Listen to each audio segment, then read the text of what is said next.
How old is Pete? Pete's 44 or so? All right, now here's what I'm talking about. There is time for Pete to make a big, valuable contribution to this country. Life is long, but now is not the time. I'm sorry, the stakes are way too high. Now, Donald Trump likes Pete Hegseth, respects Pete Hegseth, and that's amazing. But there are things about Pete Hegseth that he has got to deal with. Last week, Newsmax anchor Greg Kelly, of all people, went on a warpath against Donald Trump's nominee for Defense Secretary, Pete Hegseth. And Kelly's remarks, like the ones you just heard, apparently really upset Donald Trump. He no like that. Okay, so Trump called Newsmax, and now the network is reportedly telling its staff to tone down the criticism or they risk getting fired. Mediaite reports that there was one segment in particular that infuriated Donald Trump. So we started with a clip from that very segment, and we're about to watch some more. But keep in mind that this was not the only time that Greg Kelly spoke out against Hegseth. It has happened on several occasions. Take a look. This is MAGA. Are we going to be like China? Are we going to be like the Democrats? If you step out of line, ooh, they're going to hurt you so bad. They're going to primary you. They're going to audit you. They're going to. Pete Hegseth is no Matt Gaetz. He hasn't done nearly enough for MAGA to warrant the Department of Defense job. And he's got serious baggage. There are some problems here. Sorry, big time. According to Pete's lawyer, Pete is blackmailable. 2 years before that email was sent, Pete Hegseth was conferring with President Trump at Trump Tower about high-level political appointments, maybe even as Secretary of Veterans Affairs. He was at the Trump Tower, he had that conversation, and that's fine, right?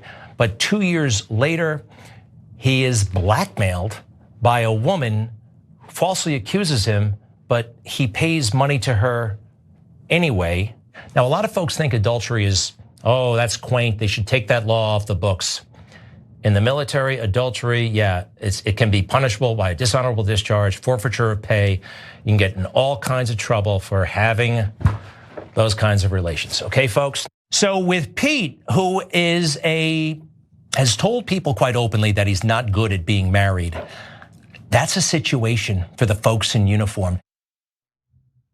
So look, it's actually pretty rare to see that type of criticism against a Donald Trump nominee on right-wing media, and certainly Newsmax is right-wing media. So I'm curious, Cenk, what's motivating this critical coverage from Greg Kelly?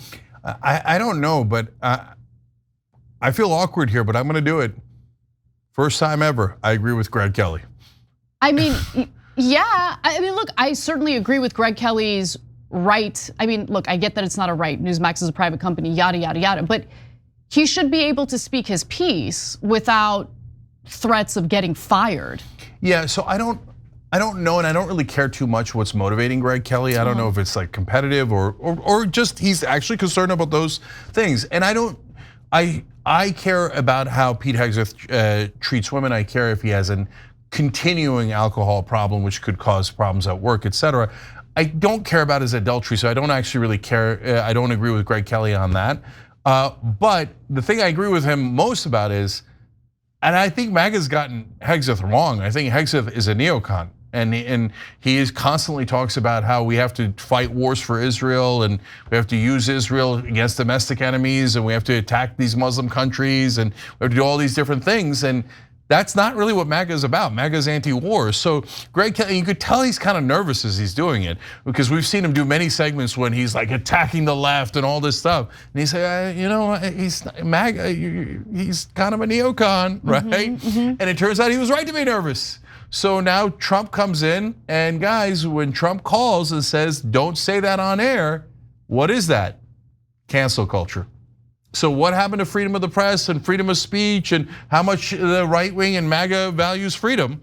All of a sudden, when you speak out against Trump, we don't value that freedom so much. No, and it's an issue. And look, just a word of caution as someone who's currently going through it on the left, I think that it's a toxic culture to not allow any disagreement on your side.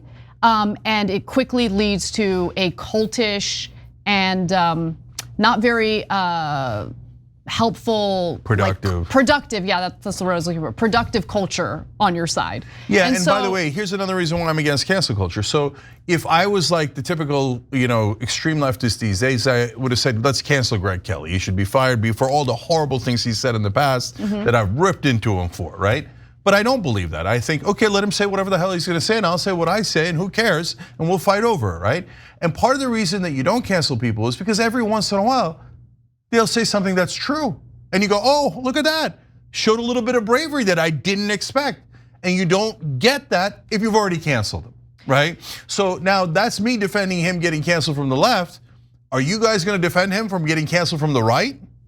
Because Newsmax is saying this is now, you will be terminated if you criticize Hegseth. So look, there are some conflicting accounts based on Mediaite's own sources in reporting this story, so I want to give you the full picture. So they report that multiple sources told them that Trump's team got in touch with Newsmax CEO Chris Ruddy to express Trump's unhappiness with the segment. Then they also write that 3 sources told them that Trump himself hit up Newsmax and was like, yo, it was cut Trump. It out. Him and Ruddy are good friends. Trump calls him all the time. I would be very surprised if it wasn't Trump himself. Now, publicly, Newsmax has released a statement arguing that President Trump never called Ruddy about the Hegseth nomination, and he never expressed dissatisfaction with Greg Kelly's show in any way.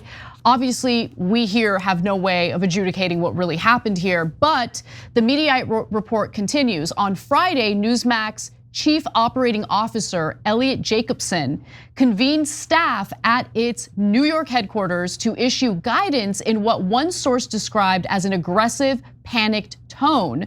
Jacobson said that on-air coverage of Hegseth needed to focus on the positive, the source said. Jacobson told staff that if guests bring up Hegseth, hosts should explain to viewers that the claims against him are allegations and then pivot. They're literally telling them what to say on air. Yeah, and that's crazy. That's crazy. Any issues following this will result in termination, the executive warned. Nonetheless, Mediaite reports that Kelly mildly criticized Hegseth anyway on Friday, and he seems to still be employed at the network. Yeah, that's probably Kelly getting his dander up and going, oh yeah, I'll do a light critique just to show you that I'm not gonna stand for these rules. Right? I will allow it. Yeah. Go forward, Kelly. Yeah, so look, if they're always gonna deny the story, right? There's never been a bad story against a Republican or against Trump that they didn't deny, right? So the denial doesn't really mean much to me. You got 3 sources inside the company saying they wrote the email, it was definitely panicked and definitely said termination, right? So that is very likely what happened. And so now it's, look, I don't know how much MAGA is gonna see this, but I'm curious, what their reaction is. Are they like, yeah, sure, of course. If you dare criticize a Trump nominee, of course you should be fired. We love cancel culture when it's our side. That's a terrible culture to support and push for. I guarantee it, you're not gonna like it. It's gonna lead to basically, it's like a surefire way to lose any and all power, right? To encourage doing away with people if they have a slightly different idea or a slightly different take. It's so dumb. Yeah, look, I probably agree with Greg Kelly 2% of the time, and I bet you a lot of the right wingers agree with him 98% of the time. So if I'm defending him from getting fired because of the 2%, and you guys don't defend him, even though he agrees with you 98%, what you're gonna do is set up a toxic culture where you're all gonna cancel one another until there's no one left. Thanks for watching The Young Turks, really appreciate it. Another way to show support is through YouTube memberships. You'll get to interact with us more. There's live chat emojis, badges. You've got emojis of me, Anna, John, JR, so those are super fun. But you also get playback of our exclusive member-only shows and specials right after they air. So all of that, all you gotta do is click that join button right underneath the video. Thank you.